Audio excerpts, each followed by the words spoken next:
Mira. Tila wala sa sariling banggit ng lalaki. Si Douglas. Formal na nakasuot ng business suit. Mas nag-mature ito tingnan. Hindi na tulad ng dati. Kung gwapo ito dati. Mas lumala naman ngayon. Sorry. Agad niyang kinuha dito ang tinidor. Hindi niya ito matingnan ng maayos. Mama, water. Gusto ko water. Biglang sabi ng anak niya. Napabaling si Douglas sa batang nasa harapan niya. Mas lalo siyang kinabahan. Kita niyang gulat sa mukha ni Douglas. Hindi maipagkakailang hitsura ng kanyang anak. Manang-mana ito sa ama nito. Kaya kahit magsinungaling siya at sabihin, hindi nito anak ang batang nasa harapan nila, hindi niya magagawa. Kung bago ka pa lang sa channel neto, ibang kwento ni Ate Jane, istorya mo, ikwento ko. Huwag kalimutang pindutin ang notification bell at subscribe button. Inangat ni Douglas ang baso ng dirty martini. Sumasayaw ang ilaw ng disco sa paligid. Ito ang club na parati nilang pinupuntahan ng mga kaibigan niya. Nasa pabilog na upuan sila ng naturang club. Tahimik niyang ginagalaw ang yelo sa loob ng baso. Gusto mo hanapan kita ng ipapalit mo dyan sa ex mo? Tanong ni Alejandro. Pumapangalawa sa pabababae ni Douglas. Tsh, para namang may matinukang may recommend. Ayoko ng baguhan. Gusto ko yung upo lang ako at maghintay sa performance niya. Ungos ni Calvin. Isa rin sa kaibigan ni Douglas na mahilig sa mga babaeng easy to get. Nasa baguhan ng excitement. I prefer newbie. I love seeing their reactions every time I screw them. Nakatitig sa baso na sumingit si Douglas. Kabaliktaran siya ng dalawa. Iyon mga baguhan ang gusto niya tuwing nagpupunta dito sa club. May mga niloloko siya at sinasabing mga virgin pa raw. Pero expert na pagdating sa kama. Hindi niya rin alam at kakaibang taste niya sa babae. At ang babaeng tinutukoy niya ngayon ay ang babaeng kanina pa tinataboy ng mga customer sa table nito dahil parating pumapalpak sa pagsiserve. Ngayon niya lang nakita ang babaeng ito. Napansin na Alejandro ang tinitingnan niya kaya napabaling din ang dalawa doon. Kapwa na pangisi ang mga kaibigan niya nang mag-gets ng mga itong may nahanap na siya. Bulgara na pinanood ng tatlo ang mga galaw ng dalaga. Ang malaman na pang-upo at malusog na dibdib na kahit nakasarang butones sa bandang dibdib ay tila puputok iyon dahil sa mayabang hinaharap. Parang gusto ko na rin yata ng baguhan. Ani Alejandro sabay ngisi. Gusto mo rin siya? Kung ganun, agawin mo sa akin. May paghamon sa mga mata ni Douglas na mag-angat ng tingin kay Alejandro. Sumilay ang mapaglarong ngisi ni Douglas. Kita niyang nawala ng ngisi sa labi ni Alejandro. Aware wala itong binatbat kapag siyang kalaban nito. Humagalpak ng tao si Calvin. Maghanap ka kasi ng sayo. Markado na ni Doggy yan. Panunuyan ni Calvin na nakasimangot na si Alejandro. Nagpapatayo ako ng club. Ibaban kita doon. Tinuro ni Alejandro si Douglas. My pleasure. Ani Douglas sabay bahagyang baw na tila sumasaludo na may panunuya. Hindi na wala ang mapaglarong ngisi niya.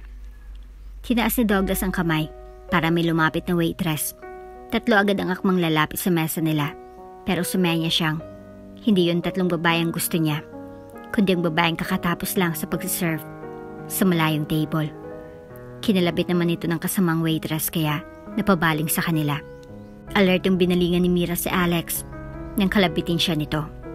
Ito ang kasamahan niyang matagal nang nagtatrabaho sa club. Tinawag sa table. Matabang nasabi ni Alex. Narinig niya sa mga kasama niyang crush ni Alex ang nakaitim na nakaupo doon sa tabi. Iyon nga yun yung nagtatawag ng waitress.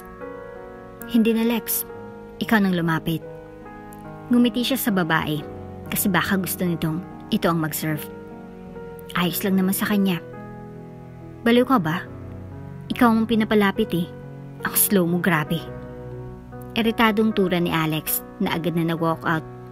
Tila stress na stress sa kanyang sagot.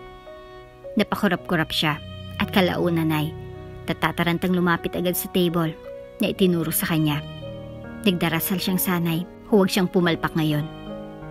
Good evening po. Aniya pagkalapit niya. Ano pong order nila? Nilabas niya agad ang listahan niya. Handa na siyang maglista ng mga orders ng mga lalaking ito. Nang mamalayan niyang walang nagsasalita sa tatlo, tanging tunog lang muna mula sa sound system. Ang pumailan lang. Nang balingan niya ang crush ni Alex, bahagyang napanganga siya. Hindi niya inaasahang makalaglag pa nga pala talaga ang hitsura nito. May isip mo talaga kung model ito or artista. Kalaunan ay natauhan siya at napakurap-kurap. Yung order niyo po. Balik niyang banggit. Baka kasi maulit na naman ang pagkatulala niya sa lalaking ito. Pero imbis na sumagot ay, tinulak ng gwapong binatang baso nito. May laman niyong nakakalasing na inumin. Drink it. Swaping utos ni Douglas kay Mira. Sa malayo ay alam ni Douglas na may surat. Cute ang babae. Pero ngayong nasa malapit na ito ay, mas lalo niyang natitigan ng maayos ang itsura nito. Talagang inosenteng tignan. Hindi masyadong bongga ang ayos. Hindi rin gaano kakapal ang makeup. Pero lutang ang ganda. Simple pero charming. Napansin niyang pamimilog ng magagandang mata ng dalaga. Mas lalo itong naging cute sa reaksyon nito. Pero po, hindi po kami pwedeng uminom ng ganyan kapag nasa trabaho. At isa pa ay, hindi rin talaga ako umiinom. Ani ng dalaga sa formal na boses. Medyo nagulat siya sa kalamang hindi ito nag-iinom. Masyado naman yata itong mabait para hindi subukan ang ganoon. Then, this is your first. Hamon niya sa dalaga. Kita niyang alanganin sa mga mata nito. Pero po, hindi ka makakaalis kung ganun. Putol niya. Alam niyang nagpapakipot lang ito. Ganun naman talagang karamihan sa mga ganitong babae. Pakipot sa una, tapos bibigay lang din kalaunan. Hindi niya maintindihan pero wala rin naman siyang pakialam. Just one shot, babe. Dagdag ni Calvin sa likod. Kita ang kalituhan sa dalaga nang tingnan siya sa mga mata. Kitang nahirapan talaga itong magdesisyon. Gusto niya lang namang uminom ito. Magkakaroon din ito ng lakas ng loob mamaya para kausapin siya kapag tinamaan nito ng alak. Tapos kapag makapagpalagayan na sila ng loob ay, doon niya na ito dadalhin sa condo niya. Babalik ito mamaya sa table niya para sa order niya. Yayayain niyang maupo at doon na magsisimula ang lahat. Alam niyang umaayon ng lahat sa plano niya. Nakasanayan niya ng ganitong strategy. Kahit hindi niya nalayayain ng babae, kusang bumabagsak ang mga ito sa harapan niya. Come on. Sulsul niya sa dalaga. Napalunok ito bago lakas loob na kinuwang binigay niyang baso. Isa lang tapos, mag-order na po kayo? Ulit pa nito. Inangatan niya lang ito ng malago niyang kilay. Kita niya kung papaano nito inipon ng lakas ng loob bago tinungga ang alak. Napangiwi ito sa lasa ng alak. Pagkabagsak nito sa baso sa table ay, inilabas muli nito ang listahan. Kaya po ng pangako niyo. So ngayon po, ano pong order niyo? Bahagya pang ngumiti sa kanila. Walang choice ang dalawa kundi ang mag-order ng naunang order na beer. Siya naman ang binalingan ng dalaga. Talagang seryoso itong kukunin pa rin ang order nila. Pero syempre, kasama ito sa plano kaya dapat niyang sabayan. Another dirty martini, please. Aniya. Saktong pagkabalik ni Mira sa bartender para kunin sa ng order ng tatlong lalaki ay umikot ang paningin niya. Hindi niya alam kung ilang porsyento ng alcohol content ang meron ng alak na pinainom sa kanya ngayon ng lalaki. Oh hala, mag-CR ka na. Medyo masayang sabi ni Alex nang sabihin niyang ito lang ang maghatid ng drink sa table ng crush nito. Sumuka agad siya sa CR pagkarating niya. Hilong-hilo pa rin siya. Wala siyang ibang choice kundi ang umuwi ng maaga. Isang oras lang naman at out na niya. Kung bakit kasi ang baba ng tolerance niya sa alcohol. Ayun tuloy at naapektuhan agad siya sa isang shot. Hindi niya na masyadong nababasang placard na nakalagay sa unahan ng jeep. Ilang beses niyang iniling-iling ang ulo para maayos ang makita ang mga nakasulat sa jeep. Pero nahirapan pa rin siyang basahin. Iritadong tumayo si Douglas nang malamang ibang lumapit sa mesa nila at hindi yung baguhang babae. Hindi ito inaasahan niya. Malayong malayo ito sa iniisip niya. Pagkalabas niya ng bar ay saktong naispatan niya nga ay yung baguhang babae. Kumuyom ang kamao niya. Hindi niya lubos sa kalaing. Ito ang magiging dahilan ng pag-init ng ulo niya ngayon. To the highest level na talagang pagpapakipot ng isang ito. Aniya sa isip-isip niya. Hey, aniya at hinintuan niya ito Kahit alam niyang may mga nakasunod na sasakyan. Namilog ang mga mata nito. Bakit ka nandito? Tila wala sa sariling nakatingin ito sa kanya. Obviously, para ihatid ka. Pero ang totoo, wala naman talaga ito sa plano niya. Nagkataon lang at mukhang pabor sa kanyang panahon. Biglang narinig nilang busina sa likuran. Iyong mga nakasunod sa kanya kanina sa likod. Napangisi siya. Napansin niyang nababahala ng dalaga. Lalo pat, itong dahilan kung bakit nakaharing siya ngayon dito. So, get in. Maraming magagalit sa atin kapag nagtagal ka pa. Ani at ngumisi. Kaya't natatarantang binuksan ng dalagang pinto at dali-daling pumasok. Sumandal agad dito sa pinto ng sasakyan. Huling naalala ni Miray, nakatulog siya sa sasakyan ng lalaki. Kaya lang ngayon ay natagpuan niyang sariling nakahiga sa malambot na higaan at nakaramdam siya ng bigat ng katawan. Nararamdaman niyang may humahalik sa kanya. Ang eksperto nitong galaw ang dahilan kung bakit nadadala siya. Napapasunod siya nito. Tila alipin siya ng kung anong bagay. Hindi niya inaasahang isusuko niyang pinakaiingatang bagay dito sa gabing iyon. Bandang 8:00 ng umaga nang magising siya. Mag-isa siya sa kama at ang tanging dugo sa bedsheet gawa ng nangyari kagabi ang naging ebidensya para masabi niyang naisuko niya nga ang sarili sa lalaking hindi niya kilala. Tulala na pinagpupulit niya ang mga damit sa sahig para siyang iniwang basahan doon matapos siyang maibigay ang lahat sa lalaking iyon. Kahit nananakit pang katawan at nahihilo ay pinili niyang umalis agad sa silid. Gutom rin siya at paniguradong hinihintay na siya ng kanyang mga magulang sa bahay. Naka-headset si Douglas habang tumatakbo sa treadmill. Iniwan niyang babae sa silid para magtungo sa gym na nasa condo building lang din matatagpuan. Perfect she's weaving. Aniya sa sarili at ngumisi. Mas lalo pa siyang natuwa nang makita itong lumabas na ng condo building at ngayon nahihirapang maghintay ng masasakyan sa labas. Hi Douglas. Isang grupo ng kababaihan ang dumaan sa likuran niya. Parehong naka-leggings. Bakat na bakat ang mga pang-upo na nahubog sa gym. Ngumisi siya sa mga babae. Sinundan iyon ng kanya-kanyang paghagigikan mula sa mga ito. Nagising si Mira nang tumama sa binti niya. Ang hawakan ng walis tambo. Napadaing siya sa sakit. Linggo ngayon, day off niya. Dapat makabawi man lang siya sa tulog. Parati siyang night shift pero ito pang napala niya. 2 buwan na rin ang nakakaraan matapos ang pangyayaring iyon. Napapansin niyang medyo napapasarap na rin ang tulog niya at antukin na siya. Mama, nanghina ang boses niya nang bumangon. Tanghali na, tulog ka pa. Hindi ka man lang nagsaing, kagagaling ko lang kina Marivic. Pag-uwi ko dito walang makakain. Sa kakatulog mo dyan. Hayo na naman ang kapatid mo sa kapitbahay at nanood na lang ng TV nang walang laman ng tiyan. Mahabang litanya ng mama niya. Kina Marivic, ang kilalang sugarol na kapitbahay nila. Madalas nandun itong mama niya para magbaraha. Pupungas-pungas tuloy siyang bumaba. Magkaiba pang kulay ng tsinelas na naisuot niya. Lintik niyan. Talo na naman ako. Dalian mo dyan nang makabalik agad ako doon nang mabawi ko ang talo ko. Patuloy nito at dumiretso na sa sala para mabukas ng TV. Yung papa niya naman nasa video karera pero ang sugarol ang mga magulang niya. Kaya nagkakasundo ang dalawa dahil pareho ang gawi. Yung paglalabada ng mama niya at paglalako ng ama niya ng mga damit ay kulang lang sa bisyo ng dalawa. Kaya itong kita niya sa pag-waitress sa club ang tanging na pagkukunan nila para sa pagkain nila. Mag-iwan ka ng 200 kung aalis ka ngayon. May bibilin ako. Pahabol pa ng mama niya habang nakaharap sa TV. Napaisip siya. 500 lang ang pera niya. Papaano niya ito titipirin ngayon?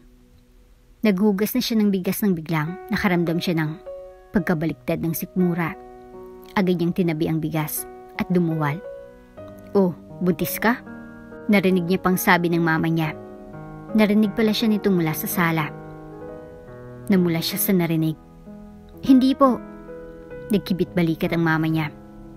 Malalagot ka sa akin kapag nabuntis ka ngayon. Di mo pa nga napag-aral ng high school yung kapatid mo. Tapos magpapabuntis ka na? Litanya na naman ng mama niya. Parati na lang iyong bunso nilang iniisip ng mama at papa niya. Kahit kailan, hindi nabanggit ng magulang niyang ipapasok siya ng mga ito sa college. Imbis na iyon ang sabihin ay gusto ng mga itong magtrabaho siya ng maaga at mag-provide na lang parati sa pamilya. Tila balak pa yata siyang gawing breadwinner habang buhay. Hindi niya pinansin ng mama niya at umakyat na matapos maisalang sa rice cooker ang bigas. Siguro ay dahil lang sa puyat. Pangumbisi niya sa sarili. Pero parati niyang niisip ang mga sinabi ng mama niya ngayon lang. Paano kung totoong buntis siya? Naalala niya agad yung lalaking nakauna sa kanya. May nangyari sa kanila. Ang mahirap dito ay hindi niya kilala ang lalaking iyon. Pero kilala iyon ni Alex, panigurado. Hindi siya natahimik kaya nagtungo siya sa drugstore para bumili ng pregnancy test. Nabawasan patuloy ang naiwan niyang 300. Mga bandang 3 AM siya nag-drive at kinakabahan siyang naghintay ng 1 segundo. Halos ayaw niyang tingnan ang resulta. Pero lakas loob niyang chinek ang resulta. Tila gusto niyang mahimatay sa gulat sa naging resulta. Positive iyon. Baka expired itong binigay nila. Magtatry ako ulit. Kumbinsi niya sa sarili. Ngunit sa pangalawang beses ay ganun pa rin naman. Ang kinamalas pa ay saktong nakita ng mama niyang hawak niyang pregnancy test. Pagkalabas niya ng banyo, namilog ang mata niya sa gulat. Isang malakas na sapok sa ulong na tanggap niya sa mama niya. Wala nang ibang nagawa pang papa niya, kundi ang awatin ng mama niya sa pambubugbog sa kanya. Anong magagawa mo ngayon? Buntis ka na. Ano pang pakinabang mo? Singhal ng mama niya. Umakyat ito sa taas para kunin ang mga damit niya mula sa drawer para ipagtapon sa sala. Dagdag ka pa sa pabigat dito sa bahay. Lumayas ka. Layas! Iritadong pagbubuga ng mama niya. Ano ba, Esther? Awat ang papa niya. Dahil sa ginawa ng amay, ito naman ang napagbuntungan ng ina niya. Upang huwag nang magkagulo, pinulot niya na lang ang ilang damit na kailangan at umalis. Mabuti na lang at hindi napansin ng mama niya ang pitaka niya. Kung hindi baka, wala siyang pamasay patungo sa club na pupuntahan niya. May hintayin siyang tao doon. Pinagdarasal niya sana magtungo doon ngayong gabi. Ngunit sa kasamang palad ay, inabot na siya ng alas 11 ng gabi ay, hindi pa dumating ang taong hinihintay. Akmang alis na siya nang maalala niyang condo unit na pinagdalhan sa kanya ng lalaking iyon. Kaya agad siyang nagpara ng taxi. Nasa magkabilang side ni Douglas ang 2 babaeng naglalambing sa kanya. Kilala ni Alejandro ang iba pang mga babaeng nandun. Tutungo na si Alejandro sa States dahil sa negosyong iwan ng kapatid nito kay Alejandro. Kaya ngayon lang itong magiging malaya. Kaya nga nagpa-mini party ito ngayon. Road to maturity na tayo next day. Panunod yun ni Calvin kay Alejandro. Hindi ako natutuwa. Iritadong angil ni Alejandro. Sa edad nila, tama na sa kanilang pag-aralang magpatakbo ng negosyo ng pamilya. Isa sa bagay na tinanggihan ni Douglas.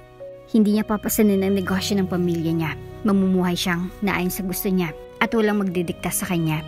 Natigilan lang sila ng may mag-doorbell na agad namang tinungo ni Calvin. Nang bumalik si Calvin ay may akbay-akbay ng babaeng lalaki habang malawak ang ngisi. Mukhang na-miss ka. Ani Calvin at direktang nakatingin kay Douglas. Nakayuko lang babae at hindi magawang tingnan si Douglas.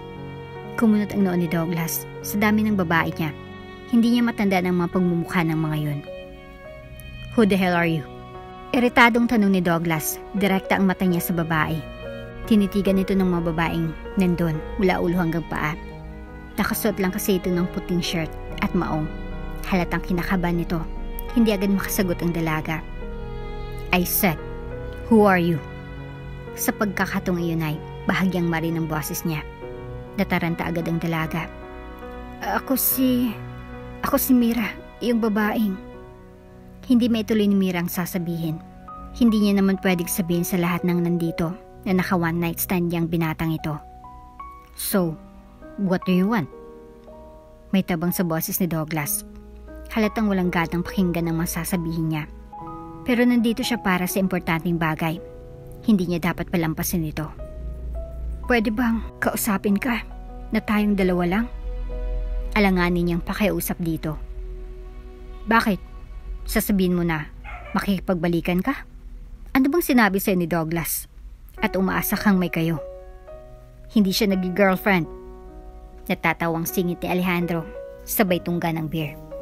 Nagtawanan ng babaeng nandun. Napanganga siya at medyo napahiya sa narinig. Nang balingan niya si Douglas ay natatawa na rin ito. Nakagat niyang ibabang labi dahil sa kayayang sinapit. May kaunting galit na namuo sa puso niya. Baka ka one night stand mo ito, baby. Malambing na sambit ng babaeng nasa gilid ni Douglas. Gusto pa yata ng second round. Hindi ko akalaing pumapatol ka sa mga ganito. Isa pang babae mula sa likuran niya ang nagsalita. Napapagit siya ng mariin. Nagtagis ang bagang niya. Kapag magpapadala siya sa mga salita ng mga ito, baka masayang pagkakataon niya. Kung ayaw nitong pag-usapan nila ito ng pribado, nang sila-sila lang, wala na siyang choice, kundi gawin ang naiisip. Bumuntong hininga siya, at matapang na tinignan si Douglas. May panunuya na umangat ang kilay ng binata, nang mapansin nito ang tapang sa mga mata niya. Inipon niya ang buong tapang niya, bago siya nagsalita. Buntis ako. Ikaw ang ama, Douglas. Diretsahan niyang banggit dito. Hindi agad nakareact si Douglas. Matagal bago niya napansin ang pagbabago ng emosyon sa mga mata ng binata. Kalaunan ay nagsalubong ang kilay nito. Agad naman nagbulungan ang mga babaeng nandun. Ang karamihan ay shock din sa narinig. Nang mapagtanto ni Douglas ang sinabi ni Miray, bahagyan ng laki ang mga mata niya. At agad tumayo sabay hila kay Mira palayo. Diretso sila sa silid niya at agad iyong sinara. What the hell are you saying? Di pa rin siya makapaniwala sa sinabi ng babae. Kaya gusto kong pag-usapan ng pribado. Aniyat na ilang ng bahagya. Napapailing ang binata at tumingin sa nakaumbok na tiyan ng dalaga. Sinadyang pauwi ni Calvin at Alejandro ang mga babae.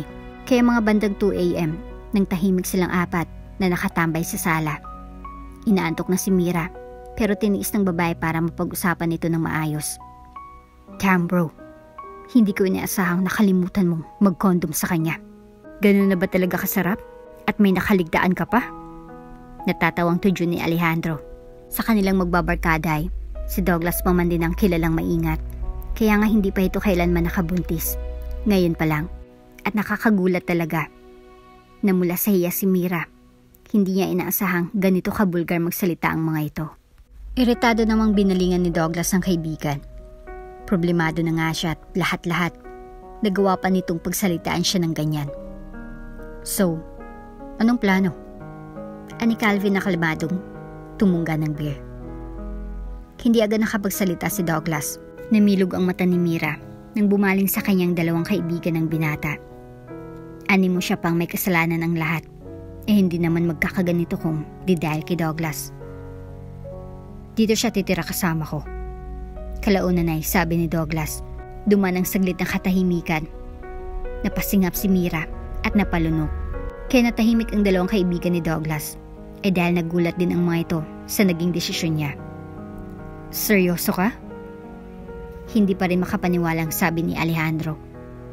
Gaya nito ay iniisip din ni Calvin na babayaran na lang ni Douglas si Mira para manahimik ito. Pero ibang ginawa ni Douglas at hindi yun inasahan ng dalawang lalaki. Oo, ani Douglas na may kaseryosohan sa mga mata. Binalingan niya si Mira at pinaningkitan ng matang babae. Pero may kondisyon ako. Napalunok si Mira dahil sa uri ng tingin na ipinukol ni Douglas sa kanya. Idagdag mo pa na tila may bakas ng banta ang boses nito. Hindi pwedeng lumabas sa kondo na to ang babaeng ito. Dugtong ni Douglas. Ipinagkibit balikat na lang iyon ng dalawang kaibigan ni Douglas. Nagbitiw ng malalim na paghinga si Mira. Sa isip-isip ni Mira, kung iyon lang, kaya niya iyon. Kaya niyang makulog sa kondo ng binata. Kaya't ayos na si Mira at pakiramdam safety na siya. Nanatili pa rin siyang nakatulala sa may sala. Iniisip niya pa rin ang mabilis sa pangyayaring dumaan sa buhay niya. Napahawak siya sa tiyan at namamangha na pinakiramdaman iyon. Buntis siya. May buhay na nasa sinapupunan niya ngayon. Parang kinikiliti siya sa ideyang iyon. Kalaunan ay natagpuan niya na lang ang sariling nakangiti. Aalagaan kita. Di bali na kahit tayong dalawa lang. Pagkausap niya sa anak niya habang hawak ang tiyan. Hindi naman makatulog si Douglas. Napapaisip rin siya sa mga nangyari ngayon. Isa na siyang ama at naiirita siya sa ideyang iyon. Hindi pa siya handa at sinisisi niyang sarili dahil naging pabaya siya. Iritadong bumangon siya at lumabas. Iinom sana siya ng tubig pero naabutan niya sa couch ni Mira. Tulog ng babae. Nakasiksik ito sa couch at paniguradong sasakit ang likod nito kinabukasan. Gusto niyang baliwalain niyon. Kaya lang, nang gumalaw ang babae ay muntik na itong mahulog mula sa couch. Natagpuan niya na lang ang sariling tinakbo ang couch para saluhin ito at maagapan ang muntik na nitong pagkahulog. Tulog na tulog pa rin si Mira kahit muntik na itong mahulog. Sa huli, wala na siyang choice kundi ang buhatin ito at ipasok sa silid. Pinili niyang siya na lang ang matulog sa sala at hayaan si Mira na komportableng humiga sa kama niya. Alam ni Mira na walang libre sa panahon ngayon. Kaya araw-araw, maaga siyang gumigising para maglinis.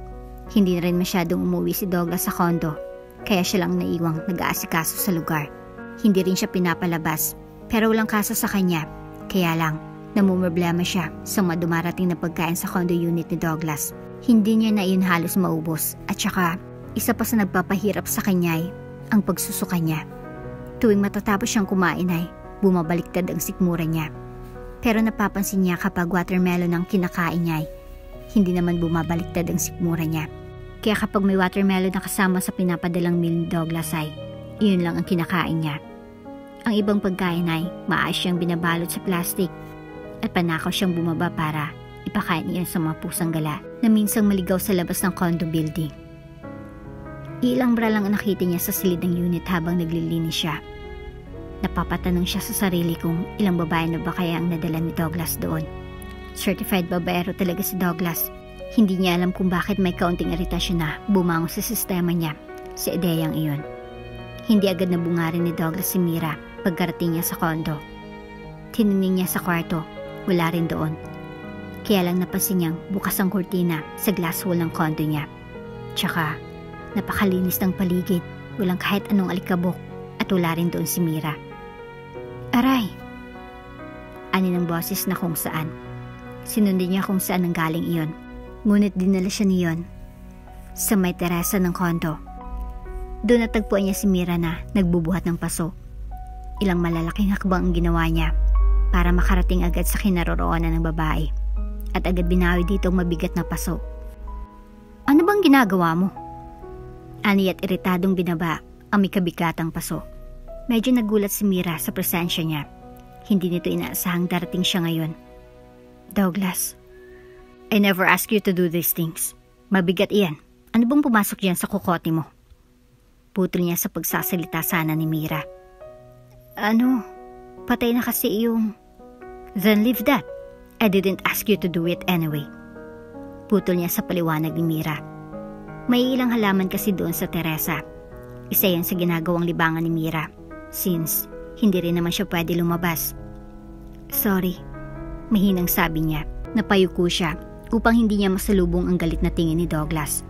Nagtungo lang si Douglas doon para kumuha ng iilang gamit. Ngunit nagtaka nga siya na pati ang walk-in closet niya ay maayos nang naka-arrange ang mga iyon. Wala na rin siyang labahin na dapat kukunin ng on-call maid para dalhin sa laundry. Pinakailaman mo bang mga gamit ko?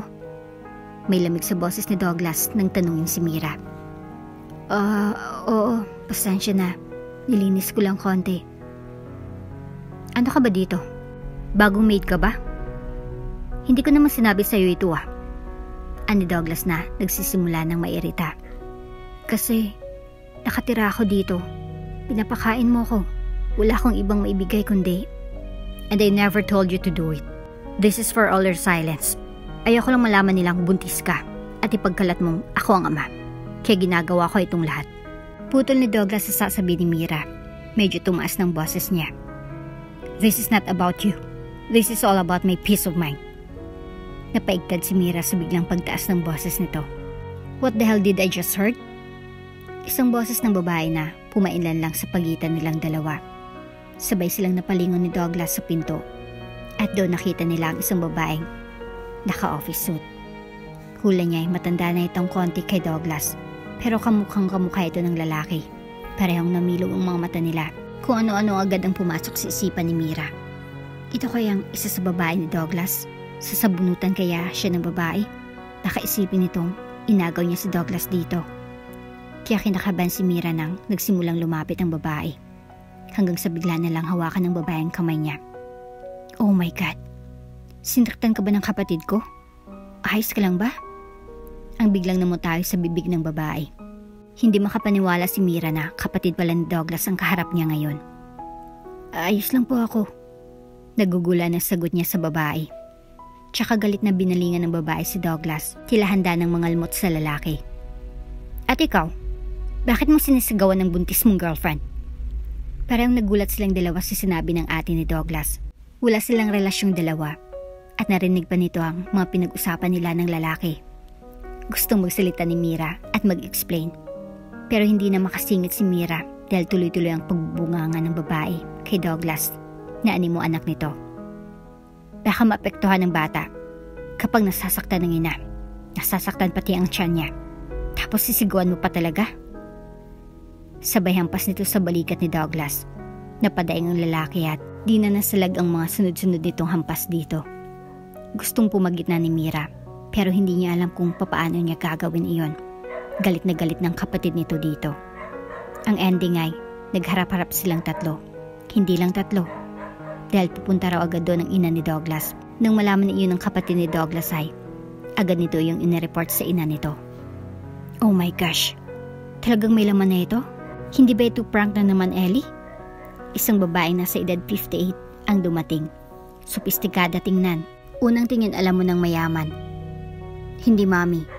Talagang pregnant na siya at sa wakas may apo na kayo kay Douglas. Tuwang-tuwa na sabi ng ate ni Douglas. Tila kumislap ang mga mata ni Mrs. Carvoni habang nakatitig sa tiyan ni Mira. Medyo nakaramdam ng awkward si Mira doon pero may parte sa kanyang masaya. Sa wakas, hindi niya na kailangan magtago pa. Sobrang ingat na ingat nitong bunso mo dati. Ngayon lang nalingat. Nakabuntis na rin siya sa wakas. Tumatawa ang ate Ellen Douglas at nanunuyang binalingan si Douglas. Tahimik ang lalaki at di nagsalita. Nabanggit ng mag-ina na ilang taon nang hinintay ni Mrs. Carvoni ang magkaapo. Hindi kasi makapagbigay ang ate ni Douglas noon dahil abala ito at masyadong workaholic na halos wala ng time para pasukin pang pakipagrelasyon. Salamat iya at dumating ka sa buhay ng anak ko. Masuyang hinawakan ni Mrs. Carvoni ang kamay ni Mira. Anong pangalan mo? Ako nga palang ina ni Douglas. Tawagin mo na lang akong Mami Sheila. Magiging ina mo na ako after this.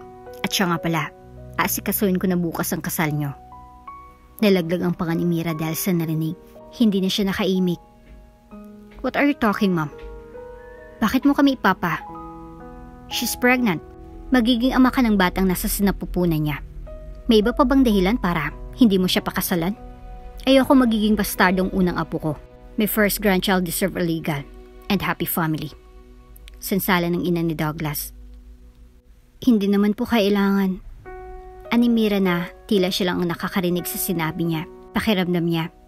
Nabibingin na si Mami Sheila sa opinyon ng lahat. Ayaw na nitong makinig. Hindi naman talaga iyon kasama sa plano. Gusto lang ni Mira na maghingi ng kaunting tulong dahil wala na siyang ibang malapitan. Ayos lang sa kanya kahit pagkatapos nito kapag nagkaroon siya ng pagkakataong makapagtrabaho tapos niyang mga nakay, bubukod siya. Kakalimutan nilang dalawa ni Douglas ang mga nangyari sa kanila at hindi niya na ito guguluhin. Konting tulong lang naman sana ang unang balak niya. Hindi niya inaasahang aabot sila sa ganito. Mabilis ang pangyayari. 3 days after nung mabuko sila ng pamilya ni Douglas ay binalita ng mga itong sa linggo ng kasal nila ng lalaki. Mariing napapikit si Mira ng saktong sabihin ng pare na you may now kiss the bride. Hindi niya naalala ang mga halik nung may mangyari sa kanila ni Douglas nung gabing iyon o kung hinalikan ba talaga siya ng lalaki. Ito pa lang ang unang halik na nasa katinuan siya. Hinintay niyang pagdampi ng halik nito sa labi niya pero imbis sa labi ay sa pisngi siya nito hinalikan. Nang magmulat siya ng matay, nakaharap na si Douglas sa mga tao sa simbahan.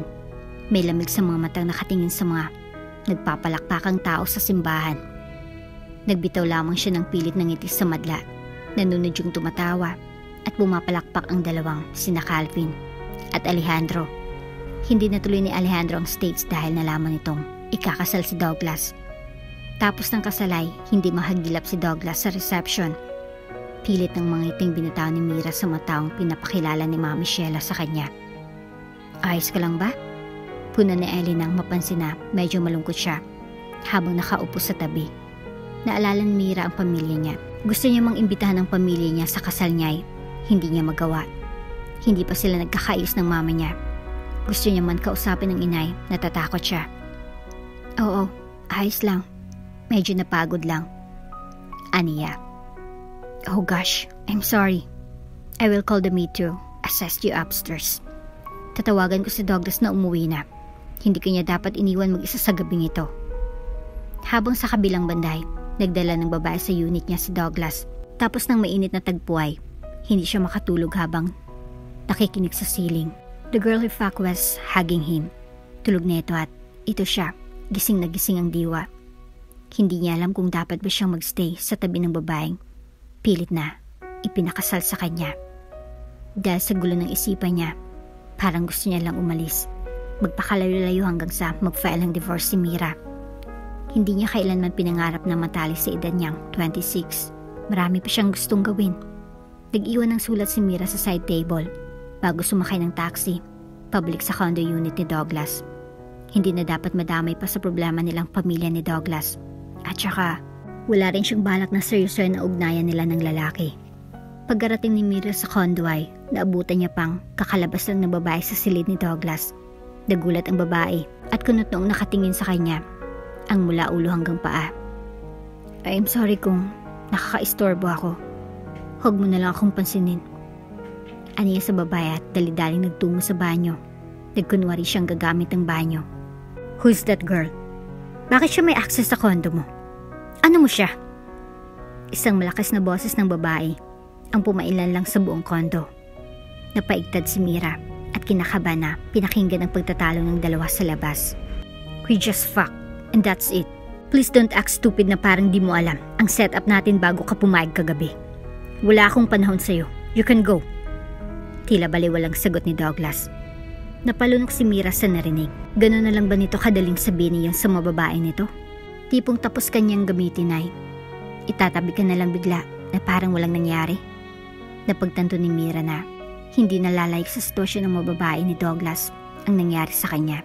Parehong-pareho lang silang lahat. Tahimik na lumabas si Mira nang mapansin na tahimik na sa labas. Wala ng babae. Ang tanging naiwan ay si Douglas na nakaupo sa couch. Nang mapansin nitong presensya niya ay agad tumamang seryoso nitong tingin sa kanya. Pasensya na kung nag-away kayo dahil sa akin. Sa susunod, magdo-doorbell muna ako bago ako pumasok. Hindi rin naman ako magtatagal dito. Kapag nagkapera na ako, bubukod din ako. Aniyat nagbitaw ng hilaw ng ngisi sa kabila ng malamig na ekspresyon sa mga mata ni Douglas. When? Matagal pa ba? Sana ngayon na. May bigat at panunuya sa boses ni Douglas. Kapag nakahanap na ako ng bilisan mo kung may plano ka. At pag-ipunan mo na rin ang divorce papers. Ikaw naman nagsimula nito, di ba? Putol nito sa paliwanag niya at bigla itong tumayo para magtungo sa silid. Hindi na siya nakapagsalita. Hindi na siya nabigyan ng pagkakataon para gawin iyon. Hindi na siya natulog sa silid ni Douglas. Gabi-gabi ay ang couch ang tulugan niya. Kahit papaano ay nagpapasalamat siyang hindi kalsadang tulugan niya. Maswerte pa rin siya kahit papaano.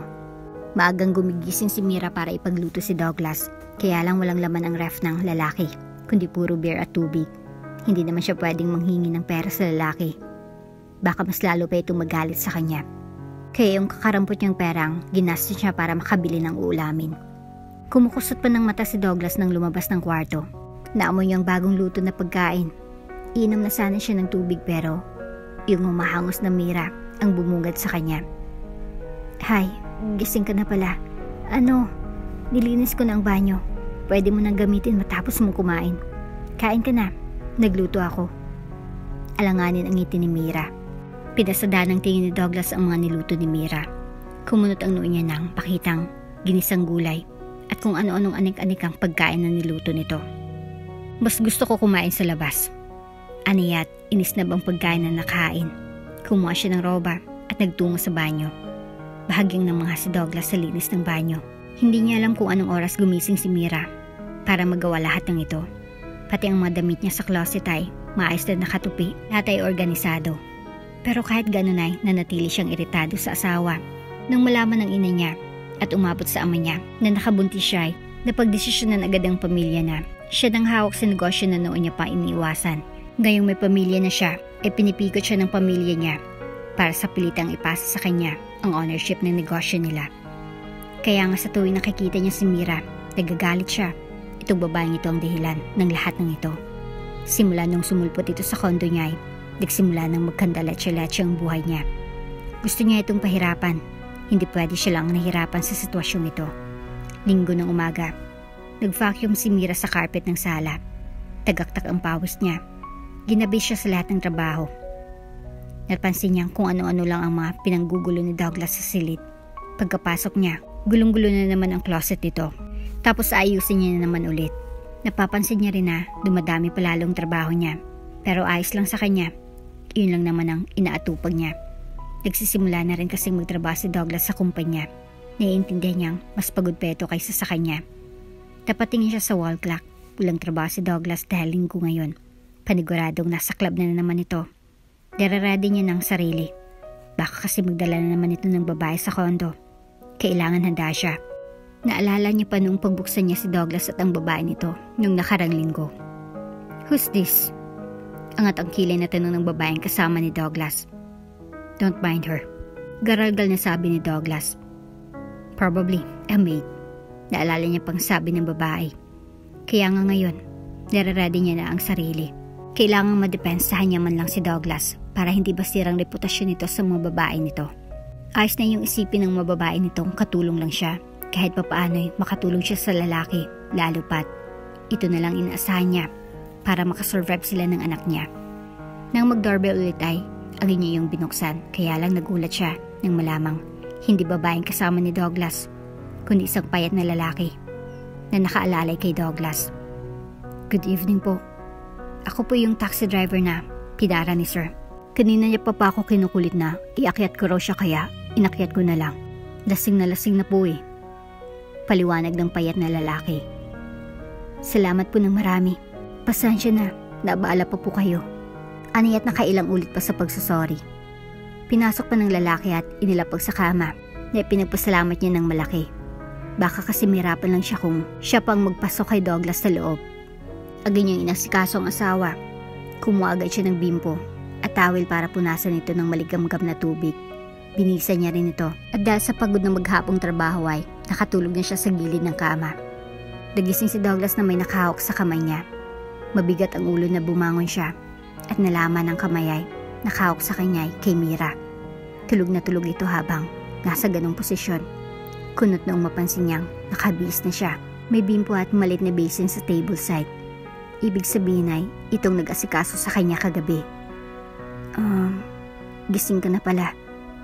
Garagal ang boses na sabi ni Mira. Nagising agad dito nang mamalayang gising na siya. "Iinitin ko lang ang sabaw saglit." Agad itong umalis sa kinaupuan at halatang puyat pa. Umalis agad dito para initin ang sinabing sabaw. Amoy niyang ininit nitong sabaw pagkalabas niya. Tamang-tama at iyon ang hanap niya ngayon. Alert at mabilis ang mga galaw ni Mira na naglapag ng kubyerto saka sinabaw ang buto-buto ng baka. Tinikman niyang luto nito. Nagulat siyang malaman na masarap itong magluto. Hindi niya namamalayang naubos siyang isang malaking bowl na yun. "Mabuti naman at naubos mo. Gusto mo pa?" Nakangiti na sabi ni Mira na huminto sa pagkain. "No thanks." Aniyat bahagyang nagtagis ang bagang. Bakit parang enjoy na enjoy pa yata siya ngayon? First time na may ibang taong nag-aasikaso sa kanya ng ganito. Since birth, yaya niya lang nag-aasikaso sa kanya. Nung mamatay ang yaya na iyon, hindi niya na naranasang asikasuhin ng ganito. Kaya nga ayaw na ayaw niyang pumasok sa kumpanya nila at magtrabaho. Ayaw niyang matulad sa ama at ina niyang nalulung na sa trabaho sa kumpanya. Pakiramdam niya, isinumpa ang kumpanyang iyon. At isa sa napapansin niya, paunti-unting sumusunod sa yapak ng magulang niya ang nakakatanda niyang kapatid na si Ellie. Nagtungo siya sa closet niya. Nagsalubong ang kilay niya nang makitang maayos na naman ulit ang damitan niya. Sinasadya niyang gulhin iyon para mahirapan si Mira. At kalaunan ay sumukat mag-file ng divorce. Pero ibang klaseng haba ng pasensya ng asawa niyang ito. Mula sa siliday, narinig niyang paggabasag ng kung ano-ano sa labas ng silid. Dali-dali siyang lumabas at naabutan si Mira na nakabulagta sa sahig. Tumapon ng sponge. Tingin niya ay nagugas ito ng plato bago ito mahimatay. "Mira!" Wala sa sariling banggit niya at agad nilapitan ng asawa. Mabilis niyang kinarga ito at dali-daling nilabas. Mabigat ang katawan na nagmulat si Mira. Ang kisame ng hospital ang bumungad sa kanya at iritadong tingin ni Douglas ang sumalubong sa kanya. Agad lumapit si Douglas matapos makausap ang doktor. "Bakit tayo nandito?" Aniya sa nanghihinang boses at tinignan ang swero sa braso. "Tell me the truth, Mira." Panimula ni Douglas. Medyo nanibago siya nang banggitin nito ang pangalan niya. Did you eat well? Oo, kumain naman ako. Aniya at nagbitiw ng alanganing ngiti. Liar. Iritadong tiningnan siya ni Douglas. Napalunok siya at nag-iwas ng tingin. Nag-guilty siya at halos ayaw niya itong tingnan.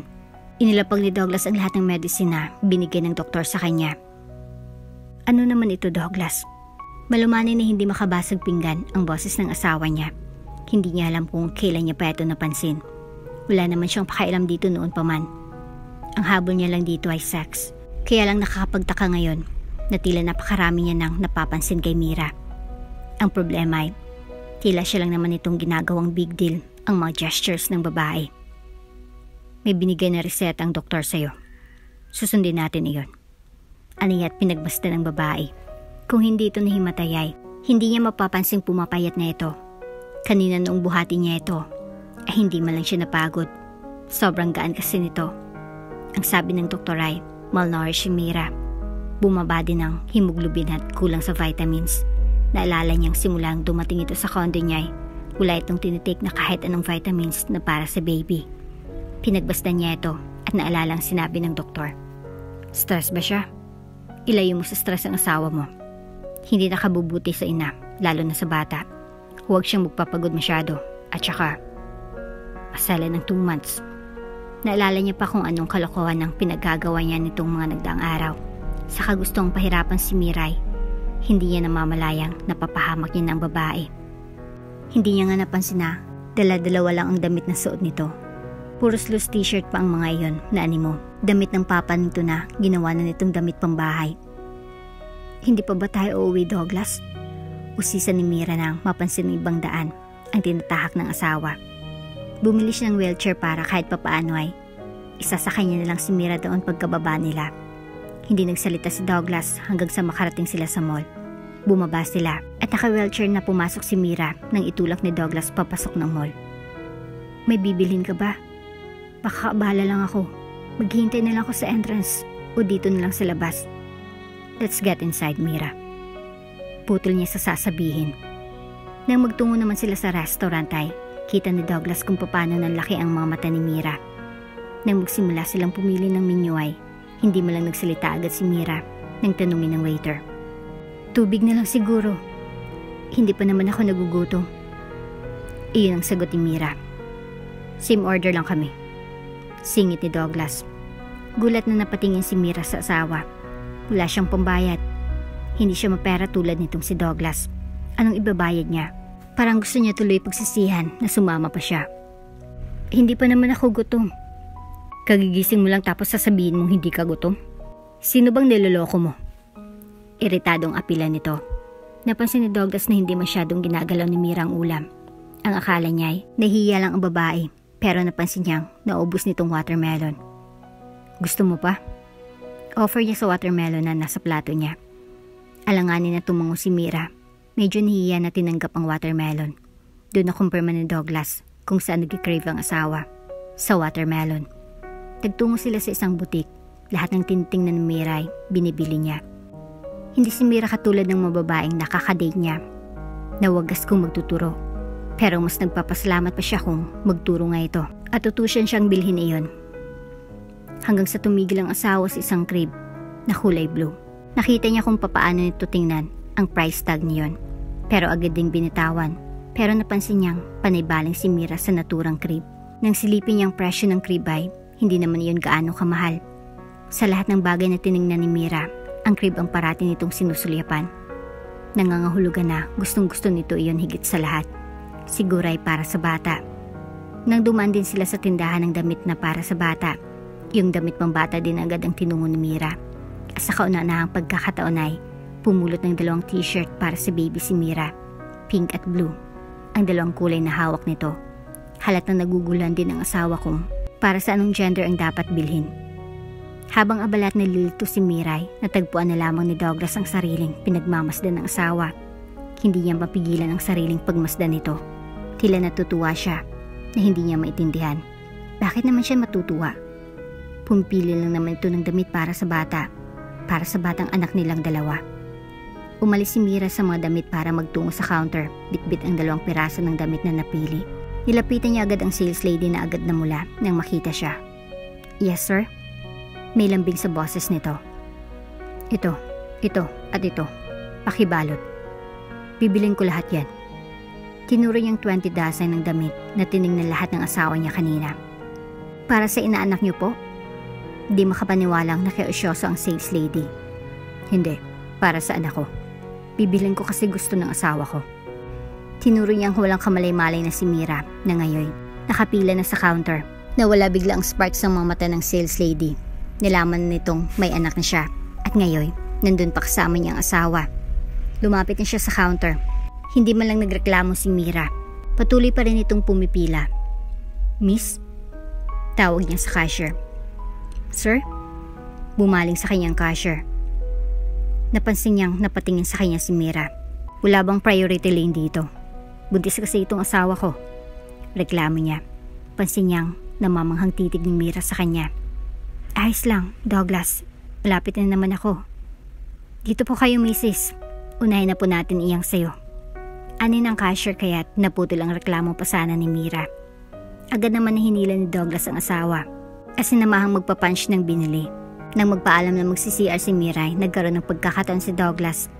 Natawagan ng tauhan sa mansyon para magtungo sa mall at kunin lahat ng pinamili niya. Sa mga sumunod na linggo ay abala na si Douglas. Sa pagkakataong ito ay halos hindi na makauwi ang lalaki para kumain sa kondo. Late na rin nakakauwi sa kondo dahil parating nag-overtime. Balak ni Douglas na magsumika pa. Bigla na lang nag-pop up sa utak niyang magpapagawa siya ng malaking bahay para sa mag-iina niya. Kaya't magsisikap siyang makaipon. Ang hindi na mamalayan ni Douglas ay tila nagiging workaholic na rin siya tulad ng pamilya niya. Sa gabi tuwing umuwi ang lalaki ay tulog nang naabutan niya si Mira sa couch. Matyaga itong naghintay sa pag-uwi niya. Sa umaga ay nakaalis na siya bago pa man nagising si Mira. Hindi na ito nakapagluto dahil parati na lang sumasama ang pakiramdam nito. Halos hindi na sila nagkikita sa bahay. Isang umaga nga ay nagising na lang si Mira na wala ulit si Douglas. Ngunit sa umagang iyon ay may nag-doorbell. Ina-expect niyang magulang ni Douglas ang nasa pinto. Kaya lang isang matangkad na lalaki ang napabuksan niya. Oh, hi. May mag-aangiti na nakapaskil sa mukha ng lalaking nasa pinto. Good morning. Nandito ba si Douglas? Kung ikumpara kay Douglas ay may pagka-soft at friendly ang isang ito. I am his friend. Matagal na ring hindi kami nagkita. Binigyan niya ito ng maluwag na ngiti. Tuloy ka. Iniskaso ito ni Mira. Ina-expect niyang matutuwa si Douglas kapag nalaman nitong nandito ang kaibigan nito. Pagod na pagod si Douglas. Ngayon lang siya uwi ng maaga para makasalo sa hapunan kahit papaano si Mira. Matagal na nang huling nagkasalo sila. Pagkapasok niya sa condo ay bumungad sa kanyang mabining tao ni Mira. Kunot noo at nagtataka tumuloy siya sa loob. Naabutan niyang nagtatawanan ng asawa niya at lalaking kasama nito. Mira, aniyang dumagundong ang boses sa buong lugar. Tumayong lalaki at mumaling sa kanya. Mas lalo lang kumulang dugo niya nang masilayan ang mukha ng lalaking matagal niya nang kinaiinisan. Ito ang kaibigan niyang kinababaliwan noon ng ate Ellie niya.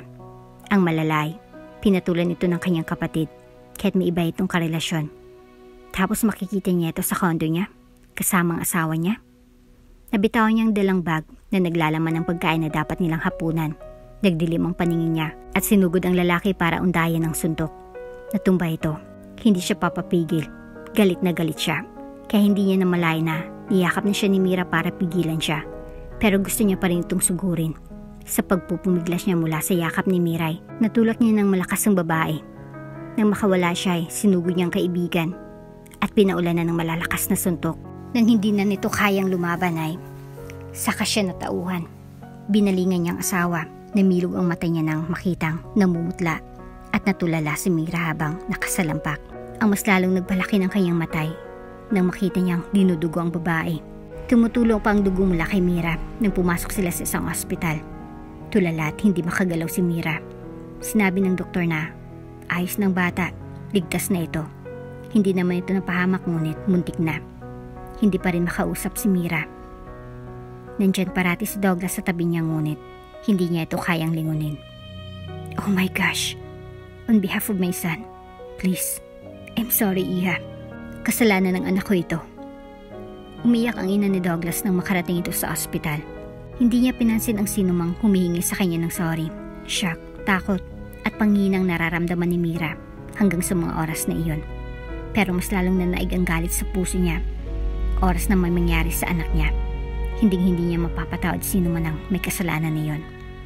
Pina-hospital na rin ang kaibigan ni Douglas dahil malala ang mga pasa na natamo nito mula sa suntok ni Douglas.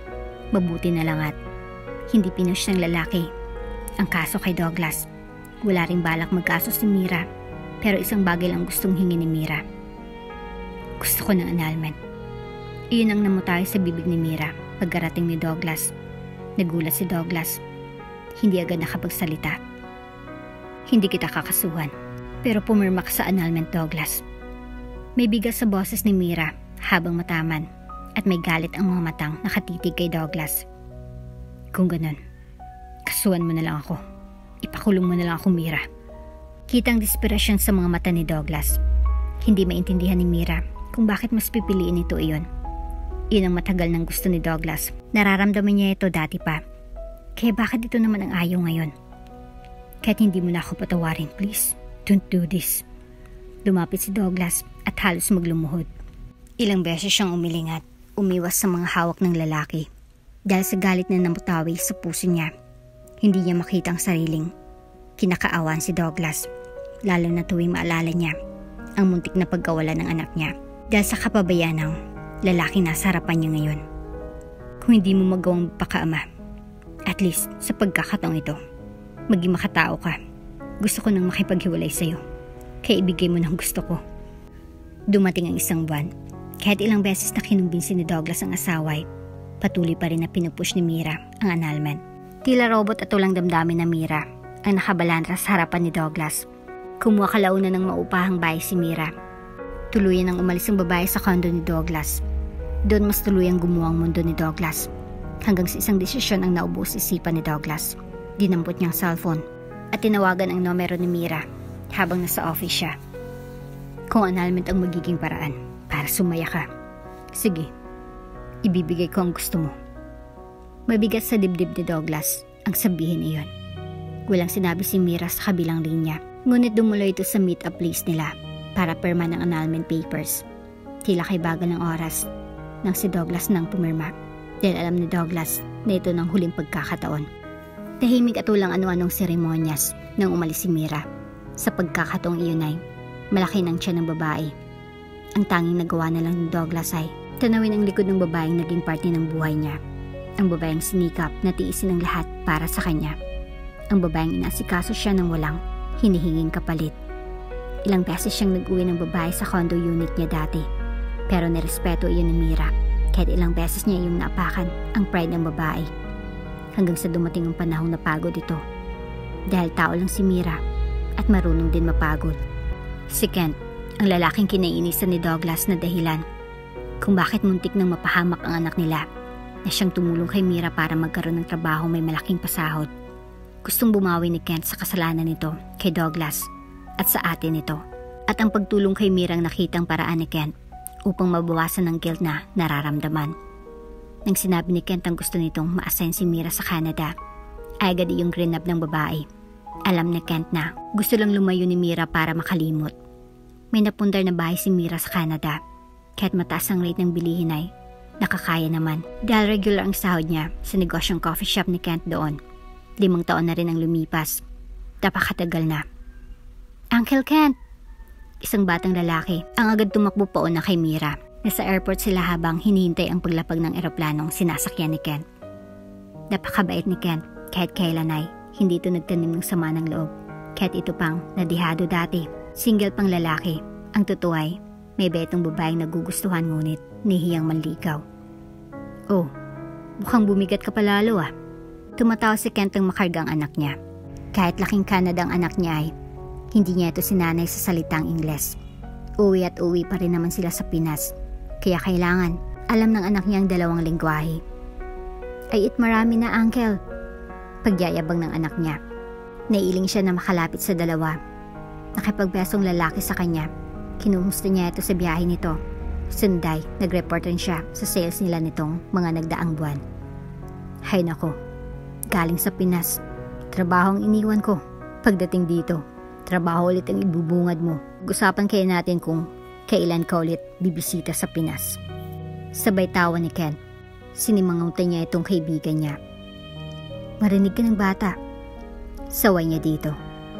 Sige na, mag-leave na muna kayo. Kaya taglamig kayo't kalabo ka pa rin eh. Pagdedemonyo na Ken. Pag-iisipan ko pa. Ano ka ba? Huwag kang ngang pala desisyon dyan. Uwi kami kapag ready na ako. Marami pa akong gustong pag-ipunan kaya trabaho muna ako sa ngayon. Ilang beses mo nang sinabi yan. Full ng memory ko para sa linyang yan, Mira. Patuloy nito. Bahala ka. Natatawa niyang binuksan ang pinto ng sasakyan upang makapasok na si Ken at ang bata. Ang totoo niya ay wala pa sa isip niyang makauwi agad. Hindi rin alam ni Mira kung kailan siya magiging handa para sa pagharap nila ng mga taong nung iwan sa peklat sa puso niya. Birthday na rin ang kapatid mo. Baka nakakalimutan mo. Paalala ni Ken na ikinatigil niya sa pag-start ng kotse. Oo nga pala, next month na iyon. Kahit papaano ay pahalim niyang kinakontak ang bunso niyang kapatid. May niiwan pa ring sama ng loob sa puso ni Mira para sa magulang niya. Ngunit ngayon, may sakit na raw ang ina niya at ang bunsong kapatid na lamang ang naging tagapag-alaga ng papa at mama niya. Sa ngayon ay, sa kapatid niya siya naawa. Ito lang pumasan ng lahat. Nung umalis siya ay, itong naghirap sa puder ng magulang nila. Walang choice, kailangan niya ngang umuwi. Tama si Ken, hindi niya matitis ang kapatid niyang si Dino. Tinapos niyang 1 linggo ng trabaho bago lumipad pa uwi. Tulog pang anak niya, nakarga-karga ng matanaw niyang malaking papel na hawak na nakangiti at maiyak-iyak na si Dino. Nasa airport na sila sa wakas. Nakaapak na ulit ang paa niya sa lupang pinanggalingan. I love you, ate. Welcome back. Iyon ang nakalagay sa karatulang hawak ng kapatid.